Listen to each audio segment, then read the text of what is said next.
Welcome to the American Dream in the Eyes of Immigrants podcast. I am your host, Heidy De La Cruz, and I am on the mission to change the narrative of immigration, one immigrant story at a time. Hello, everyone, and welcome back to another episode of the American Dream in the Eyes of Immigrants podcast. My name is Heidy De La Cruz. I am your host today.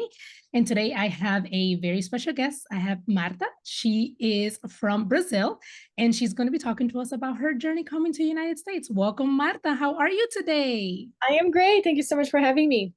Thank you so much for being here. So let's just jump right in. Introduce yourself, who you are, what you do, and let's get right into your childhood in Brazil.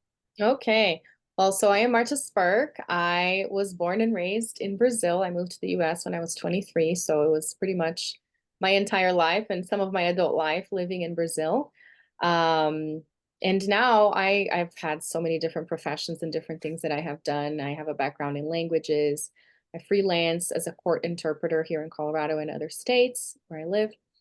And but the last 7 years, especially after having kids, I have been building an online business, and I'm a visibility strategist. I also got into music as of late, and really pursuing a passion of mine and combining that with my coaching. So I'm a recording artist. I released my two original singles, and I'm excited for what's to come.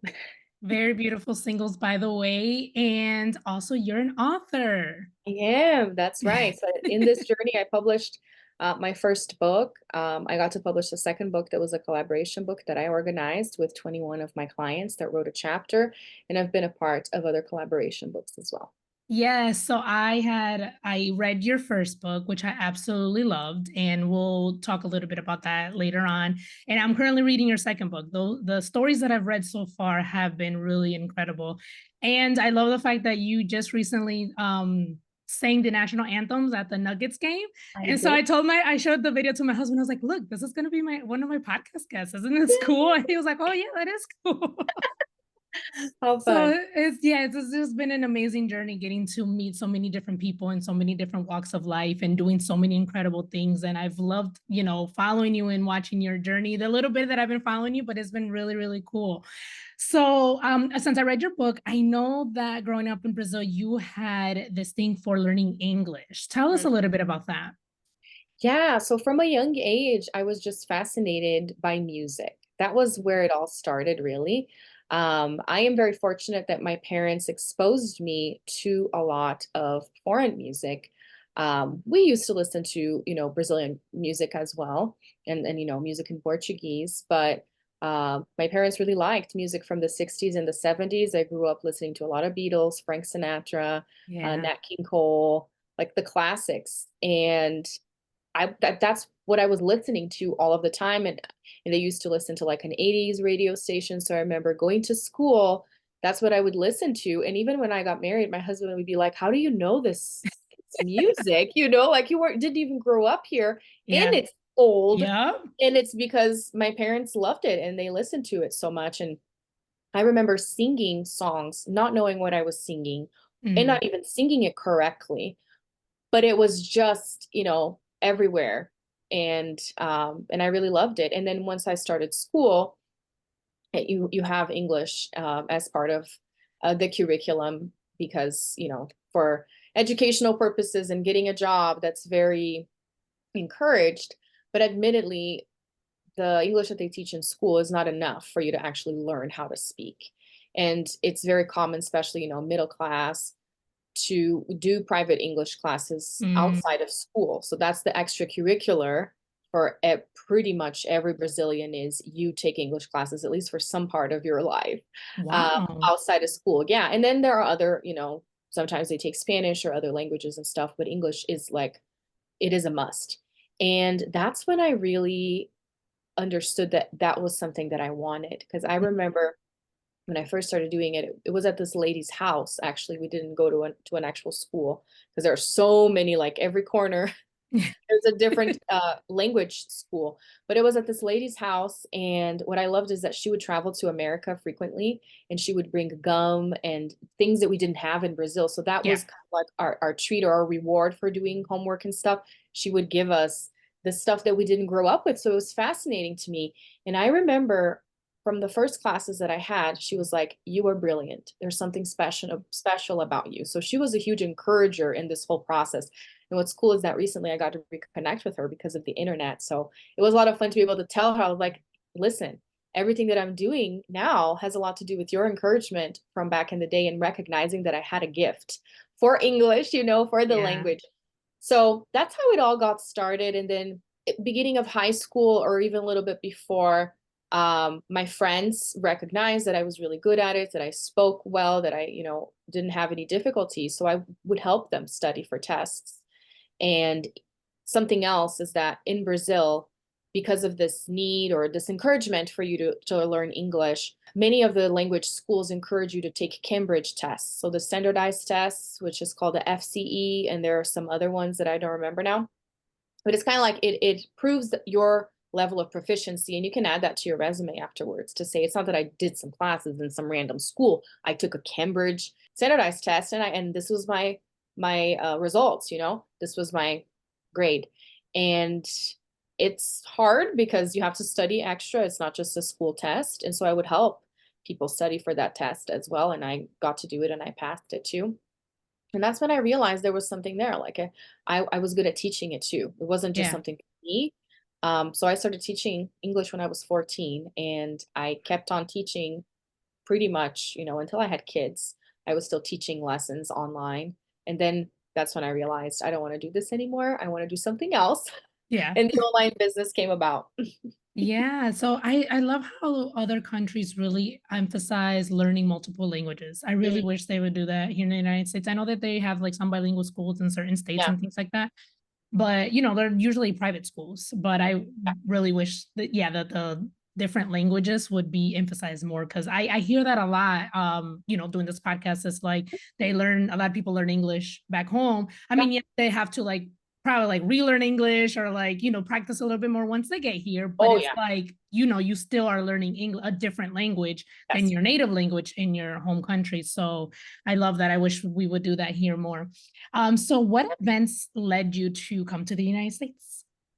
Well, this whole process of really loving the US and wanting to Mhm. live here, like I had that desire because of the movies, because of the music, Mm, but everything got expedited because of my mom. So my mom, we grew up Catholic, and I need to ask her this actually, but I don't know how she began singing at the church. She would sing and play the guitar, and then she started doing her own little meetings.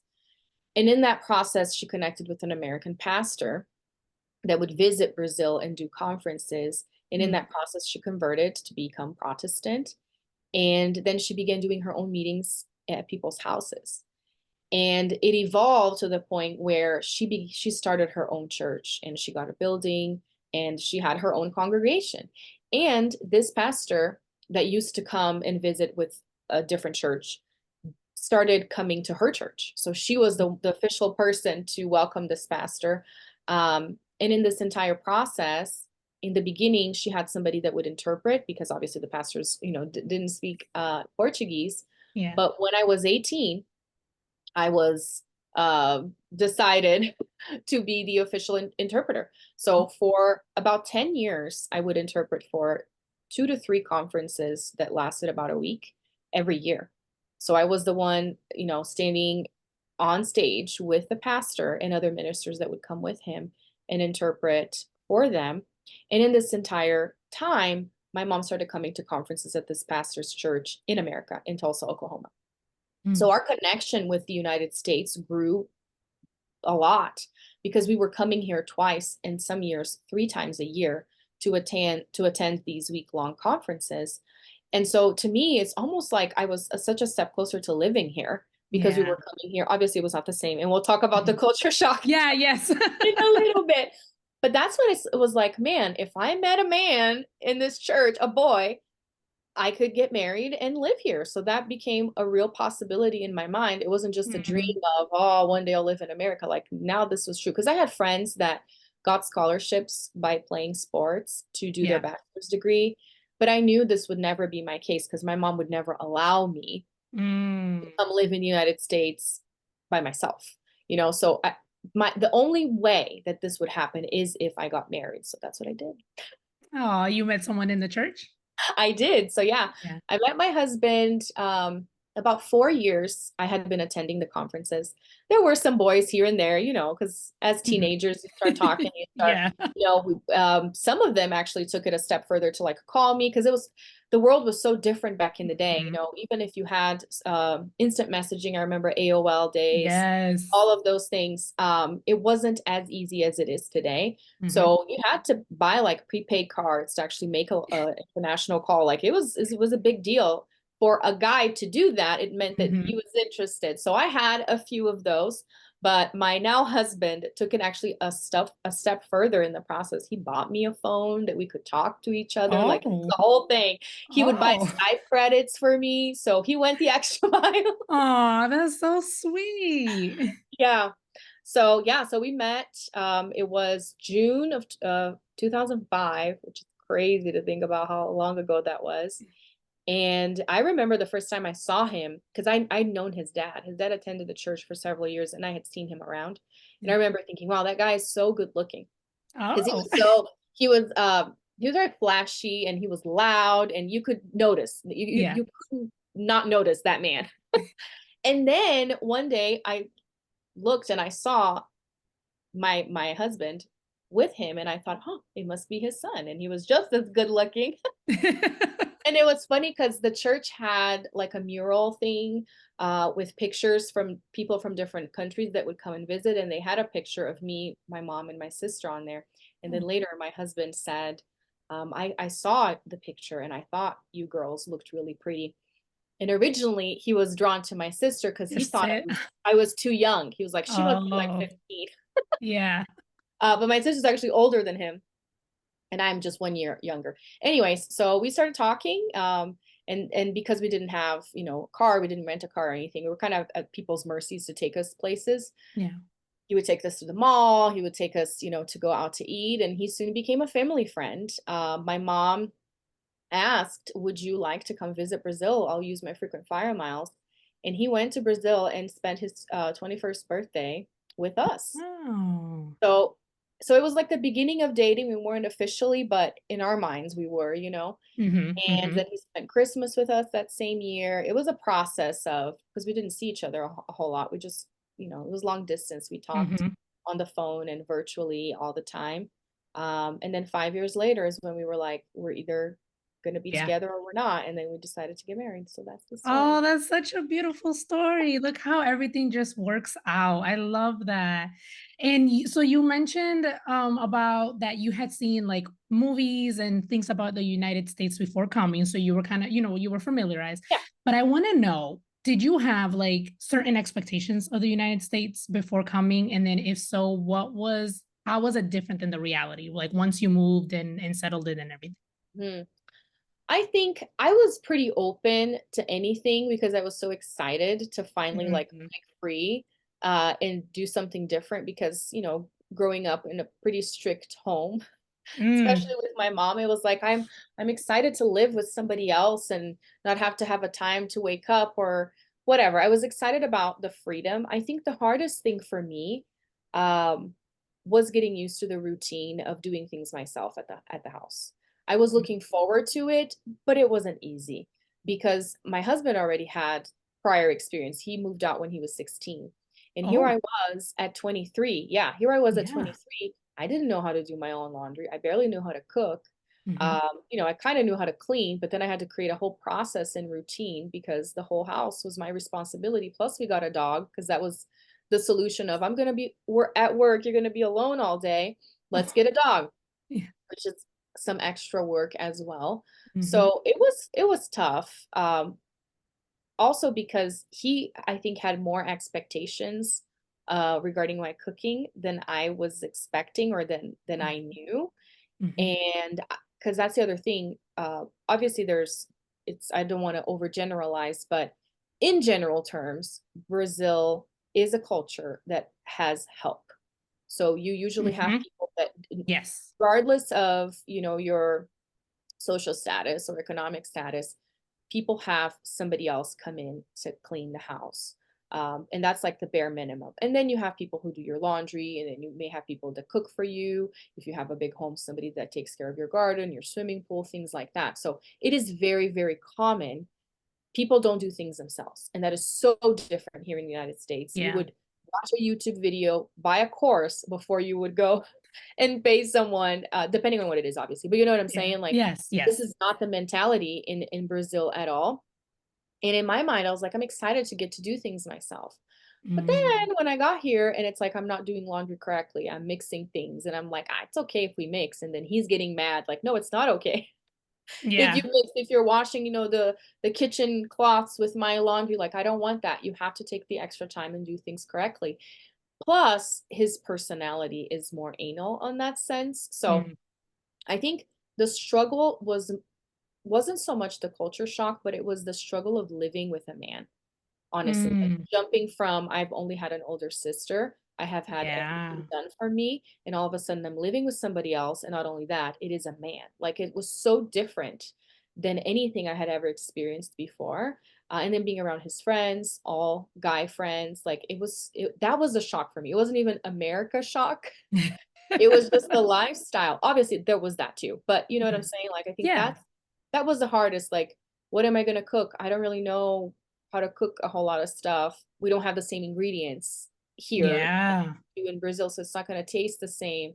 So there was a lot of, trial and error, to the point where he's like, I'm not even gonna come home for lunch. Don't bother. I'll get Oh something. no. So it was hard. It was hard Yeah. because I was trying, but it was Yeah. a I mean, it's an adjustment for it is an sure. adjustment, yeah, Yeah. and for him too. So I commiserate with him Yeah. at this point, but at the time, it felt like rejection. I'm not good enough for you, Yeah. etc. Oh. But And the cultural difference too, like you mentioned, Brazil has the cultural norm to have help. Same thing in yeah, the Dominican Republic. Like they'll have someone who will come in the morning to clean and then get lunch and things ready. So I understand that completely. And then coming here, and it's like you only have help if you're in the higher class, right? exactly. Higher, and that's an adjustment itself. Like, oh my gosh, I have to do everything myself, and I'm Mhm. not meeting these expectations that my husband Yeah, has, and yeah, him understanding your culture is like, well, I had help, and this is not my norm. So exactly. definitely and at a young age too, right? And at Because a you young said you age, came at 23. That's super yeah, young. yeah.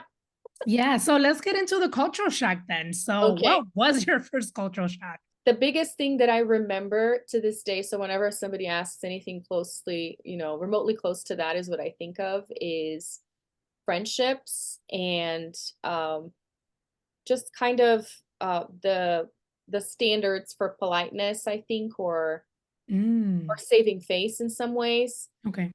I remember, because I only knew his friends. I didn't have my friends until I started going to college here, because I did my master's here, did do Mhm. my master's here. So I built some relationships that way.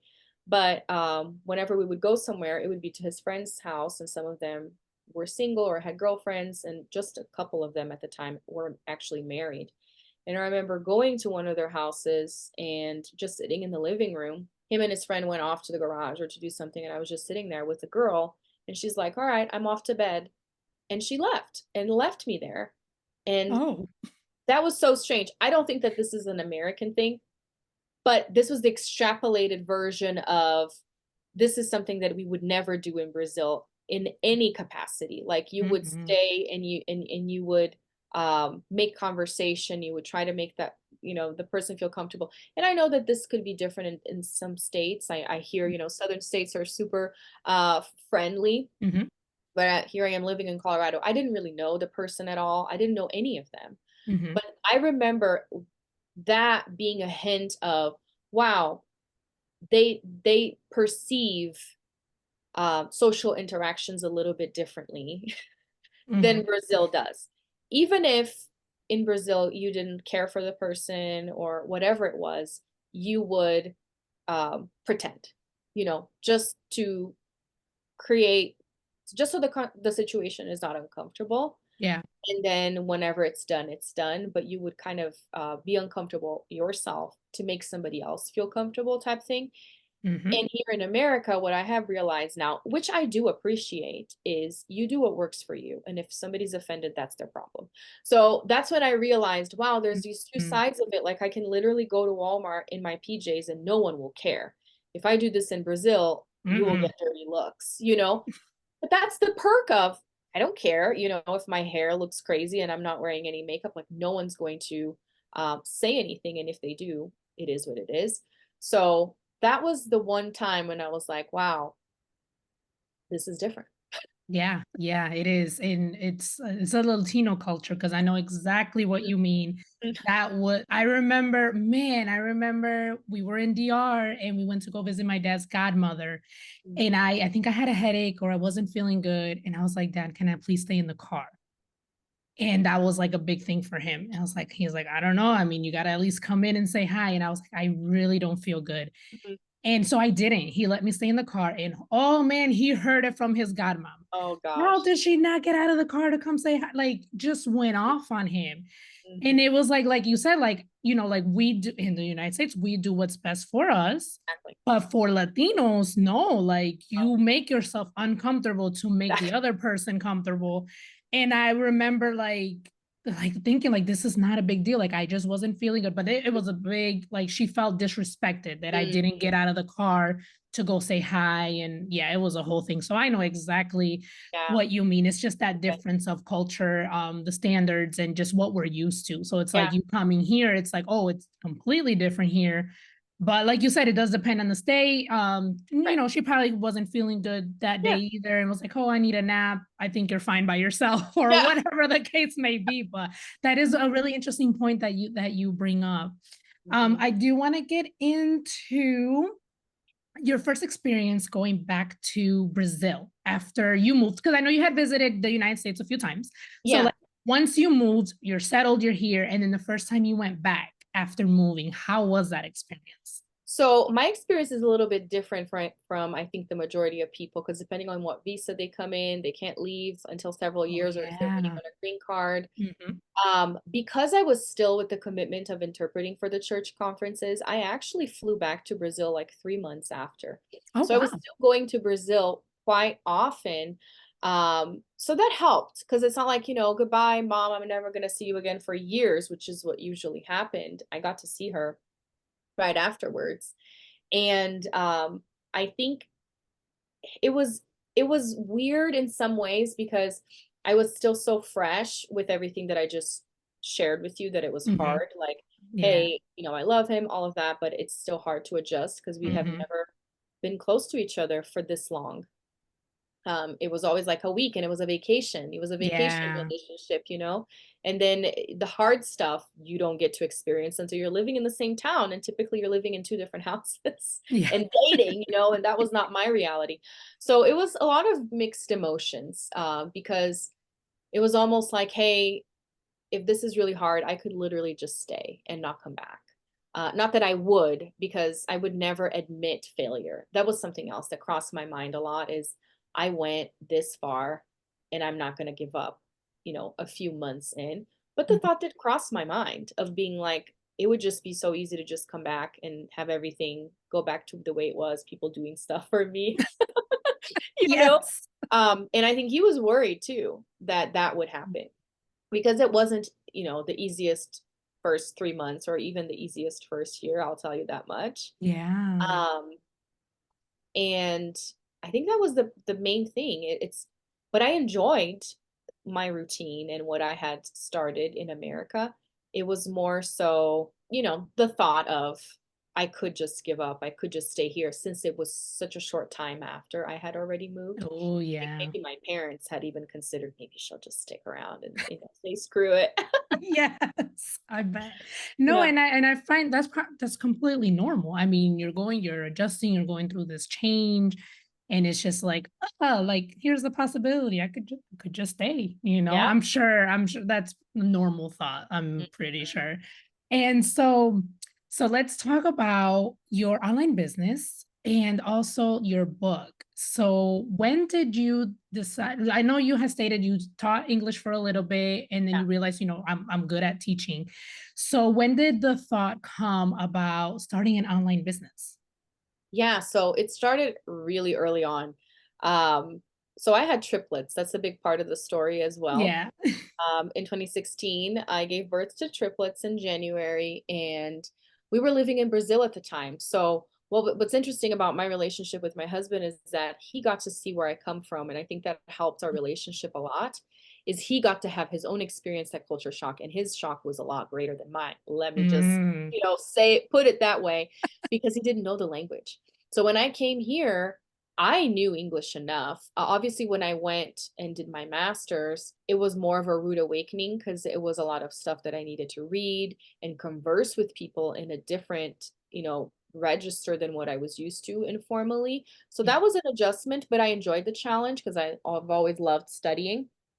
Now, on his end, he knew a little bit of Spanish, and that was that. So it was a huge shock for him. Anyway, so we were living in Brazil when we had the babies, but we had already decided that we wanted to move back. Some factors expedited the process, including he didn't really get along with my parents or the work that he was doing down there. And his dad was diagnosed with terminal cancer. Ooh, So we were like, let's go sooner than later. And we ended up deciding to leave and move back when my babies were 9 months old. So that was a lot of a shift. And 7 years later or 8 years later, looking back, I have to give myself mad props because I survived the hardest time of my life, honestly. yeah. Having triplets and then 9 months into that, Mhm. moving back here, uh, pretty much starting over because he had to go find a job. I was just Yeah. staying home with him. His family's not was not living locally. So I was on my own. And that's when the business idea came about, which Mm. I'm reframing one of my keynote presentations, and I'm gonna say, after having triplets, I did what anyone with triplets would do: start a business. Yeah, that's right. And Okay, anyone would do that. exactly. So that's what crossed my mind was if there's anything that I can do that I can control because I can't control what happens to these kids. And it's just the most disempowering feeling as a Mhm. parent, to be like, I don't know what's going to happen. At any point they can get sick or something. I can't control three kids at the same time. So Oh, my solution was I can control what I do with the business, which many people may think is crazy, but that's what I did. And I started with network marketing at the time because, especially back in the day, so think 2016, mm, direct sales was all the rage and social media. So it was this big combination of you're a stay at home mom, you can make money off your phone selling whatever company you decide to go with. So I started with a fitness company, Beachbody at the time. okay. And that's when I discovered the world of self-help. I had never even dabbled into it at all because growing up in church, you knew self-help was not a thing. Your Yep. self-help is the Bible. Mhm. But I really, really loved the language because it really resonated with what I had learned in church too. It was just a non-religious way of saying the same thing of your thoughts matter, the words that come out of your mouth matter, the way you feel about yourself matter. I resonated with that so deeply, and it's exactly what I needed in that situation of being a mom to three. And I had this glimpse of I could do this. I could be somebody that stands up in front of people and talks about these things. I had been doing that in church already, anyways. Yeah. I want to be one of these people that travels to speak and does conferences and has books. So that's when it all started for me. It's like, this is church, but it's not. That's what I Mhm. want. And so early on, I had the thoughts of writing a book. I remember one of my mentors a few years later said, don't bother, publishing a book is only going to cost you money and you're not going to make any money off of it. And nobody cares about you anyways. You're not big. So don't worry about it. And I was like, fine, I'll just, focus on other types of visibility. And then I had another coach who had published 9 books and said, you absolutely need to publish a book to establish yourself as a thought leader. Mm. And it doesn't have to be something long. In fact, I encourage it to be short so that people will actually read it. Make it an airplane book, something they can read, on a flight, and get some value out of it and get to know you. So that made it so much more feasible to me that I didn't have to tell all of my accomplishments because I didn't feel like I had any. My main accomplishment in my mind was I moved from Brazil and I had triplets. Yeah. Other Oh, than that's that, huge though. and it is huge, yeah. But in my mind, it's like I'm not a millionaire. I haven't, Hmm. created this corporation with 1 million employees, so I have nothing to Yeah. go for. But then what he said was like, okay, this can be encouraging enough. So that's what I did. Still took a lot of guts. I think it still took me almost 2 years after he said that to actually get the thing out. And that's one of the things that I tell people a lot is writing a book doesn't take long. It's the mindset that takes Mm, long. You convince mm, yourself that you have something worthwhile to share and going yeah. the mile. So that's how it all started. I love that it was a male coach that Mhm. told you that because I would assume that a woman, Mhm. because we know what we go through, Yeah. but the fact that it was a male, I love that he was like, no, you have something to say. That is a huge accomplishment, even if it is a short book, but like it's still a powerful book. Like I Yeah. highly recommend it. I read it. I loved it, and it was a lot of things that I'm actually working through too. So I love that.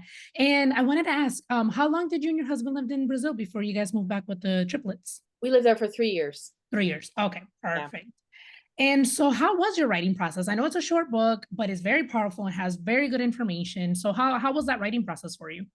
Yeah, so I have to give mad props to this one coach of mine. His name is Gary Barnes, by the way, and I highly encourage people to go check him out.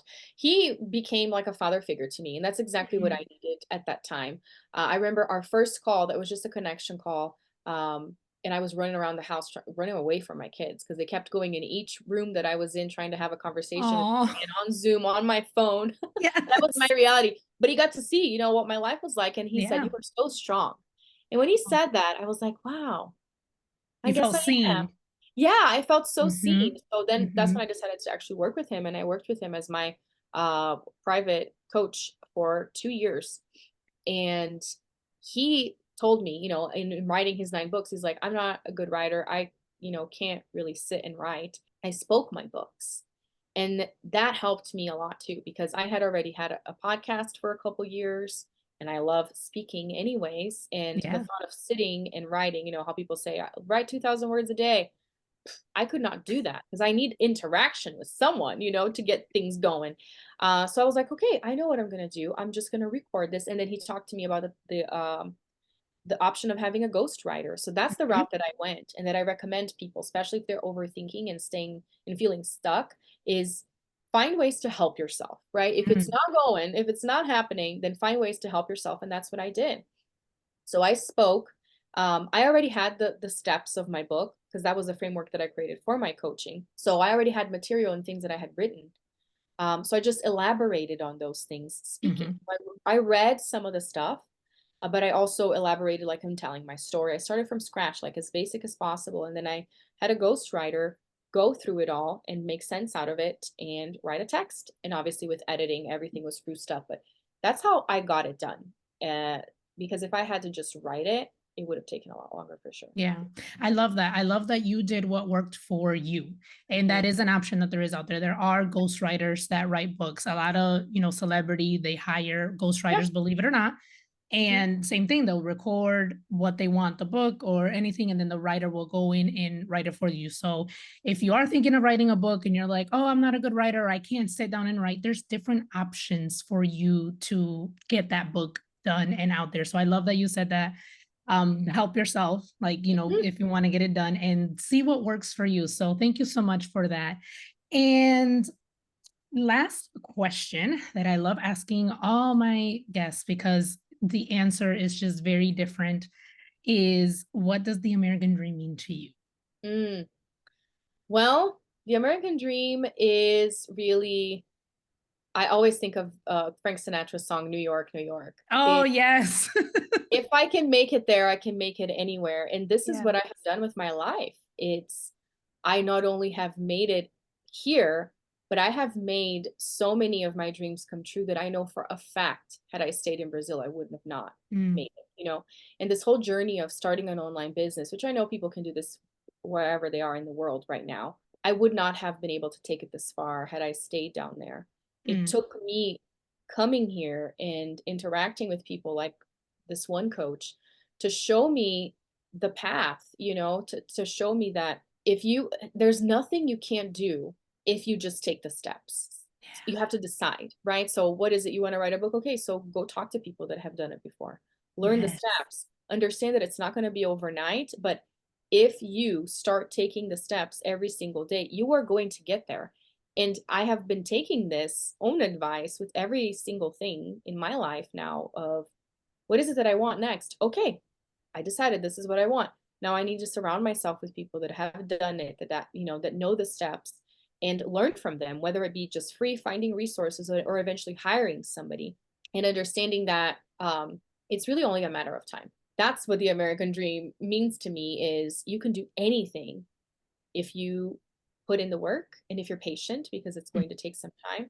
But it's really about, and I heard this recently from a mentor of mine. He said, don't envy the outcome, envy the process. So if Mm. you learn to really become curious and enjoy the process to getting where you want to go, you're just going to get addicted to this process of what is the next journey so that I can reach that thing. Like, sure, that's the goal, but I want to enjoy the steps because then when Yeah. you look back, you're like, I had no idea that talking to that person that day would create such a catalyst, right, to getting today, but I did it anyways. And it just brings this sense of wonder, I think that children have of Yes. I'm excited about this moment. I don't know where this is going to take me, and that's okay because I'm just enjoying it. And then you get to look back and you're like, that was the moment that you talked to that person, but you chose to put yourself in that position instead of staying home or instead of staying quiet, you said something. So I think that's what it is. It's just it's a mix of childlike wonder with sheer determination because of the wisdom of years. So that's something that I've been learning a lot too is I wish I would have learned certain things sooner or known certain things sooner, but on the same hand, I knew I couldn't have, otherwise I would have. Yeah. So I'm proud of myself for taking the steps and I am very happy and grateful for the wisdom that I gained, even if it was hard earned wisdom, but that's why I appreciate it. Yes, definitely. Oh, that was such a beautiful answer. Malta, thank you so much for your time today, for sharing your story, your journey. And would you let the audience know the names of your book, where they Yeah. can get it, and then how they can connect with you? Yes, of course. So my first book is called The Empowered Woman, The Ultimate Roadmap to Business Success. And the second one, like we mentioned, it's a collaboration. 21 women wrote chapters, and I have my intro and conclusion on there. It's called The Empowered Woman's Path, 21 Inspiring Stories of Success in Life and Business. And you can find both of them on Amazon, or if you go to my website, martaspirk.com/book, you can order a signed copy and I'll mail them to you myself. And you can find me on social media. Just look for Marta Spirk, Instagram, LinkedIn, Facebook. I am everywhere. And also Spotify or iTunes, Amazon Music. If you search for Marta Spirk, you will be able to listen to my music. Perfect. I will include all your links in the show description and the show notes. Thank you once again for this time, and I hope you have a great rest of your day. Thank you. It was my pleasure.